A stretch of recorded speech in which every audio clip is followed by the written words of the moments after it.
Nyx is coming out, but it's not coming out finished. I have a lot to say about it, and I'm putting out a video on Space Tomato Gaming later this week to kind of talk more about what's coming with the system, but it looks like CIG has put out their own Traveler's Guide. I'm thinking maybe we do a little deep dive into the Nyx system here. Welcome! Welcome! I don't listen to the f***ing chat, doesn't know what it's talking about. Welcome, everybody, to the class session for the day. We're going to be talking about the old Nyx system with your good friend, Professor TOMAT. That's right. They say it in chat. Oh, no. The professor done brought it out. You get ready to teach us something good. Unfortunately, though, for you great individuals, I have lost my mustache for the day. Gather around, folks. We're going to talk about Nyx today, the Traveler's Guide to the Nyx system. As Nyx is being introduced to the game in 4.4, you see, and while we're really happy about it, it's good to remember that Nyx used to be in the game already. Yes, that's right. Back in Alpha 3 point something, they added Delamar in as the first location you could land in Star Citizen. This is because the planets weren't ready. We didn't have Hurston, we didn't have Microtech, we didn't have Harcorp, and Crusader was just a picture floating in space. Oh, so back in my day, we would fly out to the Nyx system, and you'd just be lagging all over the place because the game ran like back then. Nowadays, it's still running pretty bad, but that's because everybody's in PTU all crowded up. We won't talk about that today. The Nyx system itself is starting out with that same landing zone we used to have back then, Delamar. And they're bringing it in because it is a relatively different kind of landing zone from the rest of the star systems that we're in. See, this one, you got 0G right outside where you're spawning in. So you're going to be able to run bigger cargo missions. You're going to do more stuff that you could not do in atmosphere, like die from asphyxiation maybe. But you see here, they got official information I'm going to read for you. The system's primary settlement, Levski, is built into a large asteroid within the Glacium Ring. Once a mining facility, Levski has evolved into a refuge for those seeking life beyond the tightening grip of the UEE. Today, it stands as a symbol of independence and resistance, a place where ideals of freedom and self-governance endure. Now, I think this is setting up a fairly good lore here, and what you can't get from this page that you can kind of start to hear them talking about in the game itself. You're walking around the Levski area, and you can actually hear some of the citizens of Nyx starting to talk about why is the UEE encroaching into the Nyx system. And then some of the other people start talking about how they haven't had any planets they could live on, right? But now that they're terraforming Nyx 1, which if you haven't heard of, it's on the loading screen for the patch. It's pretty much confirmed that Planet Tech V5 is going to start off in Nyx, and it's going to change Nyx 1 from a coreless, wasted planet into something beautiful that can be settled. And you see what they're doing here, I think, is they're getting ready to create a conflict in the Nyx system between the People's Alliance of Levski, the UEE, the company that's doing the terraforming, and maybe even possibly the Vanduuling gangs in the area. So, as an old whippersnapper myself, I'm thinking ahead, and I'm thinking the Nyx system's going to be real fun for Star Citizen players. Let's go and continue. Tucked away on the ragged terrain of Delamar lies Levski, a fascinating independent settlement with a story as bold as its founders. This off-the-grid haven was established in SEY 2655 with the bones of long-abandoned QV Planet Services mining facility. Interestingly, named after the 19th century Earth revolutionary, Levski was founded by the People's Alliance, a group of political dissenters who visioned a society from tyranny. And you gotta remember, that tyranny was like 200-300 years ago. So I do wonder how well CIG is going to do at making it feel like this is a culture based off of getting everyone under the thumb of a dictator.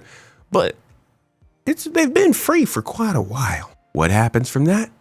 Who knows? In this location, though, they're telling you that they've got a couple pretty good services that you can use. While Levski prides itself on egalitarian ideals, it's a remote location, and anti-establishment roots have also made it a magnet for less savory visitors. Pirate, smugglers, and outlaws have all passed through the corridors. Despite this, the People's Alliance continues to stand firm, defending their vision of freedom and community. Now, What does that mean for you? Well, Nix is going to be the kind of location where you could get into things that are a little bit dirtier, huh? A little bit less savory. I'm not saying you're evil, go and kill a bunch of people and get on the run from the UEE kind of crimes. I'm talking about maybe you want to pass a couple drugs this way or that. And you want to do it in a way that you're not going to get a crime stat that follows you around Stanton.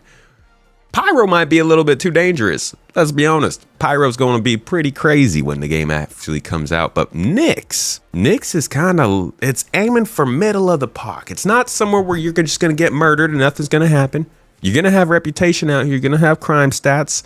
And you're going to have reasons that you don't really want to do the bad stuff. Well, at least bad compared to what they say. I don't know what bad means anymore. 70s, 80s, 90s. What decade you living in, huh? So, I think maybe it is worth checking it out. You can see they're also highlighting here that you got a bunch of landing pads for easy go and come. You got a bunch of hangars because, you could get it. Go and land there and you hang if you want. And then you've also got yourself some exterior cargo load and storage freight elevator thingy majiggas. That's right. Now, that's not the scientific word. You could just call them external freight. But the fact is, this is going to allow you to load way more cargo than you can at Lorville. And I mean, you already got plenty of reasons not to go to Lorville. Continuing on, though, let's talk about a little bit about the lore of this place. About what they doing to make it feel more alive, more like it's part of this land that we're living in. The entrance of Levski is dominated by a statue of an unnamed worker holding the lifeless body of Anthony Tanaka, a child laborer who was executed by an advocacy agent in 2757 for refusing to continue work after a 16-hour work shift at a munitions factory. I'll tell you what, those kids are lazy. I always say back when I was a kid, boy, oh boy, we would be pumping magma straight out of the Earth's core to heat our bathtubs, all right? You gotta work to get what you need, kids. Get out there and work that 16-hour day. Footage of the murder was smuggled out of the factory and became a symbol of resistance to the growing members of the anti-Messer movement. The Tanaka Memorial stands as a solemn reminder of the People's Alliance to never return to the UEE. So as you can see, the UEE is not a friend of the People's Alliance, but the UEE is also starting to come more into the system. Not just that, they're following the ASD storyline into this system, and we are at the forefront of that. So now it's starting to seem like the story is setting us up to have to choose between the People's Alliance and the UEE. And even though they're not direct enemies, maybe they've got some things that bump up against each other, Nobody wants to twizzle the booty if you don't got to you. So it's good to keep in mind that I think this story is going to progress quite a bit more than what we're seeing right now. Now, with the addition of Levski, they brought in some new stuff that wasn't there before because, well, obviously they didn't have gameplay back in 2019 when this was in the game. They brought in the hospital now, so you can respawn, reload, and get all your health services here. They brought in the Grand Barter. It's got all the shops you might need to get your guns, weapons, and components, and even some armor if you really want. I think maybe you could get your hair cut too, but I don't. If you can't make your hair look like mine, then what's the point of changing it? Finally, we got ourselves the faction here. The faction, originally formed by people fleeing the unjust Messer regime, they founded a utopian colony in a ready-made station on an asteroid in the Nix system. In spite of the challenges of living in an airless rock, their settlement, Levski, endures to this day. The People's Alliance of Levski are dedicated to the creation and continual development of a truly egalitarian community, where all may feel safe and free to express ideas while supporting each other towards the communal goals of enlightened self-sufficiency. However, there are those who seek to take advantage of People's Alliance lofty goals for their own selfish gain. I think we're only just starting to see the narrative team flexing their stuff. Let me ask you a question. What do you think? What are your thoughts of how the narrative's been going? You see how the ASD storyline is leading us into Nix, and it feels like they got the writers off Squadron 42, huh? And they're really starting to get into the Star Citizen stuff. Do you think they're gonna go to a point where this story is actually blowing you away? Do you feel like they are headed in the direction of a real good storytelling system in Star Citizen, where you can get all of the interesting bits of a sci-fi story you might want in the different locations? Or does it just feel like it's more of that C-tier, put it on in the background while you're scrolling through Reddit kind of stuff? What's your thoughts? I'd like to hear you. Now, while you're out here in the Nick system, of course, you also got alcohols that you can get. Why? I don't know. You know, the kids these days, they're drinking a lot more than we ever did back when I was a kid. We would just filter out a little bit of the nasty stuff from the car gasoline and then guzzle that on down. That would mess you up and have done you up real good. I wouldn't wake up for days after that. My TA is here. Come here, TA. Where's your mustache? My teaching assistants come here to tell you guys the good information of the day. Where's the mustache? My mustache? It seems somebody may have, I think my barber. Oh, there's my, wow! Oh my God! Woo! Check me out, folks. I'm back to being smart, Professor Tomat. I thought my mustache was in my head. It's in my head. Oh God, that's so funny. So when you go to the Nick system, there are other things to drink. Because let's be real, different plants, different animals, different world. You got different things that you can ferment and bottle up. So here we got some distilled and bottled gin coming from Delamar. Oh, and it's striking coloration and part of its mystique to the omphalatus. What? What the does that say? Omphalatus mushroom. Oh, that's the mushroom we picked up the other day. First brewed in 2901 by bartender and local legend Altaturi, Jinx began as an experiment to craft a drink using ingredients native to Delamar's harsh terrain. Now, I don't think this is all that important, to be quite honest, but I do think that alcohols will likely start to be used for certain things in crafting. So it makes sense that they are fleshing out not just weapons, not just armor, but they gotta hit everything. Because we're getting into a world of crafting. We're getting into a world of base building and a player economy, right? I talk about this vanity phase where they're getting into making skins and cosmetics and things to customize and make the game feel more like it's yours. And I do believe that these are the kinds of things that will add into that. These could very well be ingredients for the good stuff that we want to sell to our friends. But also, there are going to be recipes where you can cook stuff and actually prepare food that probably gives you more buffs than your old cruise lux. That's right, fellas. Let me tell you, if you didn't know, there's gonna be a lot of food in Star Citizen. Check this out, my friends. You just search up food. That's right, you just f***ing type it into the search bar. I know we don't know much about search bars in Star Citizen, but we're getting there. We're learning. Look at this. This is a 10-hour video. 10 hours. 10 hours video. I can't even go 10 hours without emptying my catheter. But this, my friends, 10 hours of non-stop food procedural generation that CIG published on their own YouTube channel. That's right, you can go find this yourself. They put more into this than they did in 2 different Citizen cons that were digital. Believe it or not. So, when I say that there will be ingredients and things that you could go on ahead and add in with each other to make some more nice foods, well, we don't know what kind of buffs they're going to put in the game yet, right? Sleeping on a bed, eating some catfish, rolling a joint. We don't know how that's going to buff your character just yet, so I would keep an eye on this kind of stuff. It might seem useless to introduce these, but trust, they're going to fit in somewhere. Let's look at a glimpse ahead, yeah? We talking here about what's going on with Nyx this month, and while I don't think they even touched on everything here, we got a lot of missions and interesting stuff that's happening. I just put out some gameplay on Space Tomato Plays, in fact, and you could just go ahead and look that up, where we went and did some courier work. That's right, courier work. And we did box delivery missions, and boy, oh boy, it was a good time. You can come right over here to the 3rd YouTube channel and check that out if you want to see some gameplay in Nyx. I'll keep that coming over the next couple of weeks. But the courier missions are just one thing. Missing people's missions are also coming back. We're getting interstellar cargo hauling trading missions. The narrative stuff that's going on in Nyx, you guys might have seen me play that on Friday. It's good times. It feels like they're getting even better on than they are with the ASD stuff in Stanton. I think it's some of the best sci-fi / space station kind of focused gameplay I've ever had in any game. There's not really that many space games where, you know, you're doing all this kind of explore. What am I talking about? I'm yammering on. I'm an old man. I'm so sorry. Let's continue. A glimpse ahead beyond 4.4. What's going to happen in the Nyx system? Well, we know about breaker systems, right? Breaker stations. Now, this is interesting. See, they called this Rock Breaker.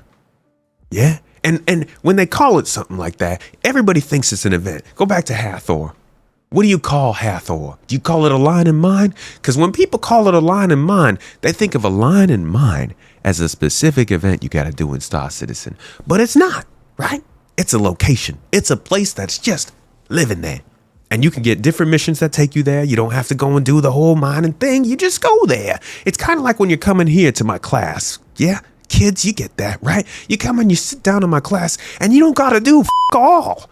You could just sit there and piddle-daddle on your face apps and your my snaps and talk to your friends and do all. You can play Star Citizen if you want. Go scam yourself in class, whatever you please. But what you don't have to do is exactly what I say. And when you go to Hathor, it's the same way. Now, when you're looking at the Nix system, well, the breaker stations are just larger Hathors. We don't know how many are going to be in the system, but just believe it or not, there could be 30 rocker systems. Rocker? Breaker. There could be 30 breaker systems across the system, right? And then when you go to one, it's just something that's there. You could try it out. Maybe you don't. Maybe you don't even crack the rock. Maybe you just go on board the space station and loot what's there. That's what I love about these kinds of places. This is a sandbox. This is a moment of time that you can take in the game to go and do something to whatever your heart's extent is. And it's not something that you're assigned to or you have to do a certain way other than turning the lasers on. I'm very excited for this one. I'll tell you what. This is better than having no office hours on Fridays. I hope that this one goes well. I think this is going to be great for groups, and it sounds like it might be very rewarding for industrial-focused players. Keep an eye out for that one. I'll have a video on the main channel for it. Now, the municipal works are another kind of beast. Oh, my friends, the municipal works are truly something special. What I'm going to do for you here is I'm going to give you a cool little minute with my man, Ian Leyland. Welcome. Oh, he's muted. So we're continuing the Building Interior Initiative. We're adding additional districts to landing zones, which are gameplay focused. These gameplay areas will interweave with the landing zone, but ultimately will be independent. So for Area 18, let me introduce you to the Municipal Works. Obviously, Nix is not Area 18. They moved this stuff around. And this will be split into two locations. The actual Municipal Works, which will be an open world sandbox area for all players, and the lower Municipal Works, known locally as the Depths, which will comprise of several instanced levels. So, how do I get to the Municipal Works? We're going to skip ahead a little bit to how he describes how this is actually going to play out for you guys. This is what you care about. Let's listen.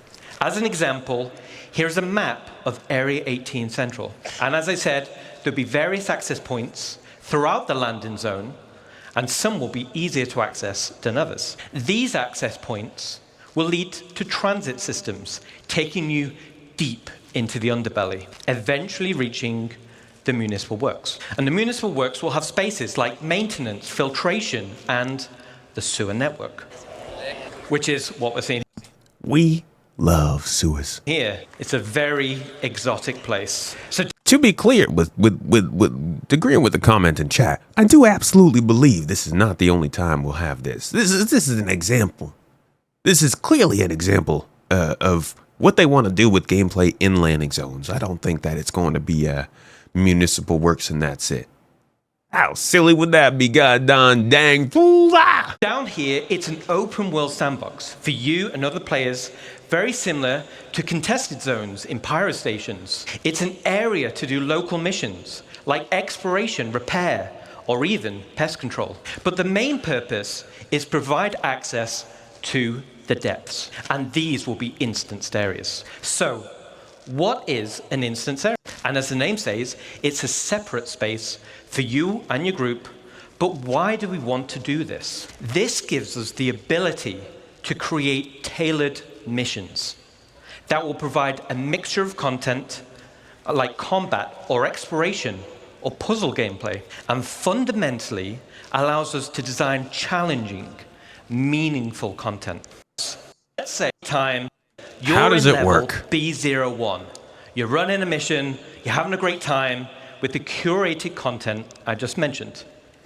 But down here, you'll have to do a variety of content over a period of time and over multiple play sessions. At the end of the mission, you'll find an access point, which will bring you back to the landing zone. And you'll do this loop multiple times with different mission content. After achieving the required amount of progression, your access level will be upgraded.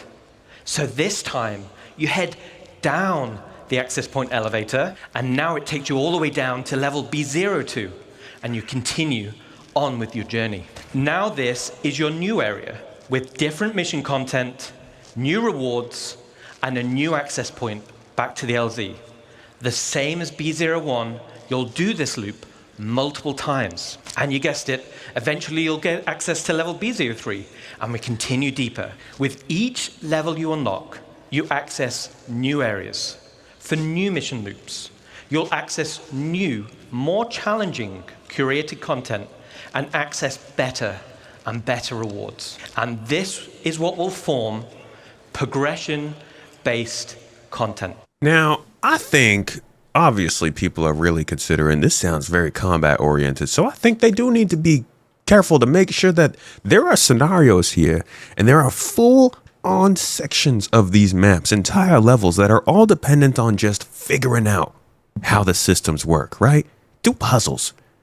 Make us figure out how to find and repair components and plug batteries in to get systems powered so we can move certain things out of the way and start water flow and things like that. You know, there's a lot of mechanical and engineering focused gameplay they could do to make these interesting places without just challenging us from combat. So I do hope that when we start seeing these come in, they can take a book out of the local university janitor's book, a page, take a book out of his bookshelf, we'll say that one, and give us more than just the pew-pews. Thank you. So as I just described, Thank you. was a very condensed version of an actual play sessions.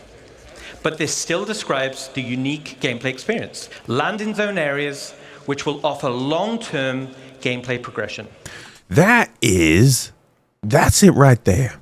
The most interesting part of this whole initiative is that they are creating a game that does not require you to fly a spaceship. Up until this moment, everything you did in Star Citizen just about was focused around your spaceship. Whether you wanted to do FPS or mining, man, even if you wanted to go and drive a vehicle, a lot of times you would still have to get a spaceship. You want to make money? Get a spaceship. You want to run contracts? Get a spaceship. But now bringing gameplay into the landing zones themselves is a bit of a paradigm shift for Star Citizen, and I think it'll start to make more people realize and understand there's a whole subset of us lovely intellectual and academic individuals out there who simply want to play a space game. We don't need to fly no spaceships around. And you know, in chat, you know very well I'm not one to fly. I got big bad eyes. My hair is always in the way. I can't even move I got that carpal tunnel, so my pinky it's weird, you know? I like the idea of bringing more gameplay to the landing zones, and I hope you do too, because I think this is going to be something that happens in many different places. The cities themselves are supposed to have reasons for us to actually go there, so let me go there. Now, back to the Traveler's Guide to Municipal Works that sounded real interesting. We'll have to touch back on that. I'm sure that's something that they'll focus on quite a bit. Expect it to play out somewhat like the ASD facilities, but even these pictures really get me interested in what they're going to do here. Moving on though, tactical strike groups are another real interesting addition to this whole situation that's going on. We can actually take a quick look at the tactical strike groups if you forgot what they are. Let me give you a quick reminder of how this all works, because it's a whole setup. It's basically a fleet battle that starts with you investigating an area with capital ships, but quickly turns into more than just a To battle. help recover the pilot. Of course, it's unwise to do this alone, so you'll need to put a team together to attack the station. When you arrive, you will have this big asteroid, kind of broken asteroid, and on this you will have this base where you will find three big arms. You will see in the middle, you will have this big energy core. Everything here has a purpose. It's not just for the show, just something nice to see. You'll see a People's Alliance-owned Idris that's just on the outside, and it's going to be getting harassed by this unknown faction that you have met before. So your first objective here is to clear out the ships. There'll be waves of these ships, so this is where you want your light or your medium or your heavy fighters, whichever playstyle you prefer. So while one part of your group is dealing with the fighters, now it's time to actually assault the station. This station has been outfitted to resist all of the obvious way of attacks.